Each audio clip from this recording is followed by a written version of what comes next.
Ça fait la 3e année consécutive que nous participons au moment des commémorations de la guerre 14-18. Chaque fois, par une pièce de théâtre, des textes sont exposés, etc. Alors, notre objectif, et c'est l'objectif de la Ligue, ainsi que celui de la libre pensée, c'est de rappeler, parmi tous les morts de la guerre 14-18, on ne les oublie pas, mais par contre, on a oublié un certain nombre de soldats tués, non par l'ennemi, mais tués face à un peloton d'exécution. Et un peloton d'exécution qui était composé de soldats français, ou de soldats anglais si c'était des militaires anglais. Ces fusillés, ces hommes qui sont passés par les armes, sont entrés dans l'oubli. Et on les a appelés les fusillés pour l'exemple. Donc la Ligue est intervenue dès 1915 pour la réhabilitation de ces hommes injustement condamnés, parfois sans que la défense soit donnée par des tribunaux d'exception. Alors on se peut dire, mais pourquoi la Ligue intervient là-dedans, au fond? La Ligue actuellement, et ça fait un siècle qu'elle existe, même plus, s'est toujours battue contre toute forme de racisme, d'antisémitisme, d'action discriminatoire. C'est notre objectif. Nous allons demain soir présenter un film, Le Pantalon.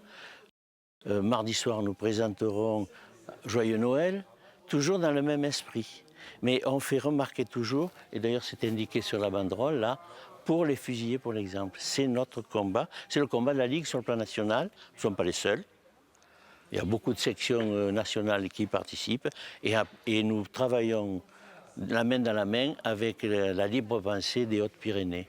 Voilà, résumé. Charles Praget, qui est un des membres actifs de la Ligue des droits de l'homme Lannemezan, que je croise très souvent, avec qui on a l'an dernier déjà monté un spectacle sur 14-18, qui m'a proposé de travailler sur les fusillés pour l'exemple.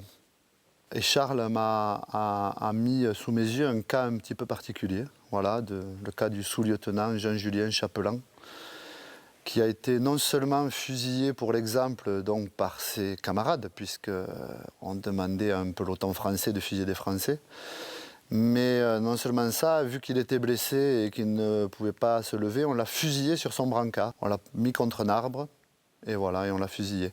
Et du coup, c'est parti de là un petit peu avec Charles, cette histoire de fusiller pour l'exemple. 2h30. Pour nous, il n'y avait pas de doute. Jean-Julien Chapelan, blessé à la cuisse et fait prisonnier, avait réussi à s'enfuir et à se traîner sur le champ de bataille, où il avait passé 2 jours et 2 nuits en proie à la fièvre. Pour les autres, si Jean-Julien Chapelan, tombé blessé aux mains de l'ennemi, avait eu quelque chose à se reprocher, il se serait laissé amener en Allemagne avec les autres, au lieu de risquer sa vie en s'évadant des lignes allemandes pour rejoindre les lignes françaises.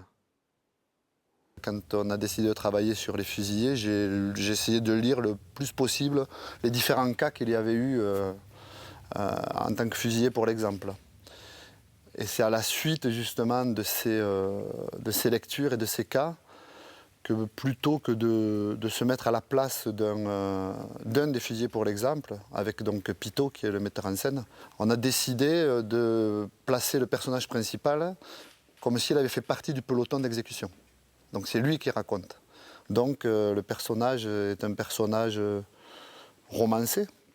On l'a inventé, mais on se dit que sûrement il y a des gars qui ont participé à des pelotons et qui ont peut-être tenu un carnet, puisqu'il tient un carnet. Hein. L'idée c'est ça, c'est qu'il tient un carnet, où il exorcise en racontant cette histoire-là.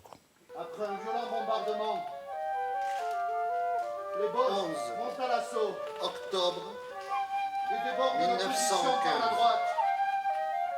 C'est sur notre gauche pour nous prendre en enfilade. Chapelan, envoie un coureur 15h18. pour chercher de l'aide. On lui fit sortir du Mais sitôt sortis de nos lignes, je ils profite tiraient comme un lapin, s'aligner de ce moment devant le 22 d'accalmie Chapelain se tourne vers moi où les balles et me regarde dans les ne yeux. sifflent plus au-dessus de Et ma alors tête dans les siens qu'en envoyait un autre et suicidaire. pour pouvoir Je rajouter dis rien. dans ce Les balles carnet arrivent de tous les côtés. l'horreur Chine venant d'en face. de la justice militaire que j'ai connue il y a maintenant Avant que vous ne me fassiez tomber, je meurs innocent. On le saura plus tard. Je suis persuadé qu'il y avait beaucoup de gens dans les tranchées qui, un jouait de l'harmonica, un autre du fifre, et ça leur permettait peut-être, ça les aidait peut-être de combattre le stress et la déprime. C'est pour ça que la musique de ce spectacle, c'est pas une musique pour être une musique, c'est une musique pour exprimer l'atmosphère. Il y a beaucoup de dialogue avec le comédien entre la musique et le texte, et on essaye de développer tout cela au milieu d'improvisation. Et puis il y a toujours ce thème qui revient sans arrêt, qui revient plusieurs fois, qui ouvre le spectacle et qui le termine.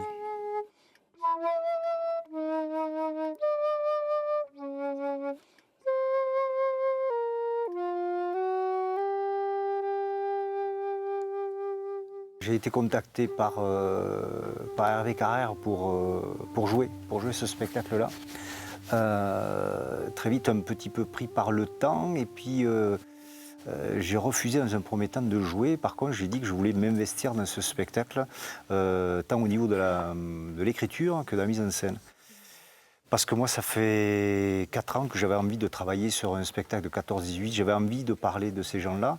Et j'avais envie de parler du grand-père de mon père. Parce qu'il s'est passé quelque chose d'assez terrible. Mon père est allé sur la tombe de son grand-père à l'âge de 62 ans, je crois. Et donc ça veut dire que pendant toute notre enfance, lui, on n'y en a pas parlé, il ne nous en a pas parlé. Et la situation et le contexte aujourd'hui a fait que mon père en a parlé à son petit-fils, donc à mon fils. Et très vite, en cherchant sur Internet, on ne savait absolument rien sur son grand-père, ni lui, ni moi, ni personne. Et on a retrouvé, minute par minute, dans un carnet, la vie, les dernières heures de notre grand-père. Donc un moment aussi un petit peu particulier, un petit peu difficile. Et tout d'un coup, envie de parler de ces gars-là. Et envie aussi de donner un coup de flash à ces gens qui ont fait que notre histoire, notre petite histoire familiale, on a pu la retrouver dans les carnets de ces gars-là. Puisque moi, j'ai retrouvé, non pas le carnet de mon arrière-grand-père, mais le carnet d'un de ses copains, de son voisin de tranchée. Donc voilà, cette envie de travailler avec cette matière-là. Et donc quand Hervé m'a proposé ce spectacle, moi, je n'avais pas du tout commencé le mien. Et donc j'ai dit, écoute, moi j'ai envie de travailler là-dessus. Et c'est pour ça que mon premier parti pris a été celui-là, le personnage que joue Hervé, écrit dans ce carnet. Il a fait partie des gens donc, qui ont exécuté, pour l'exemple, ce lieutenant.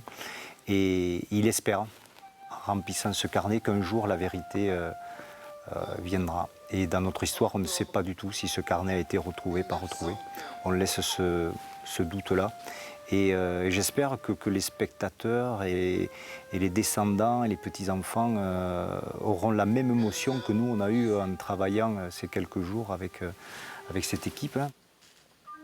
je profite On est à quelques heures de cette première et on est dans un état bizarre, mais de sérénité, mais aussi avec cette envie de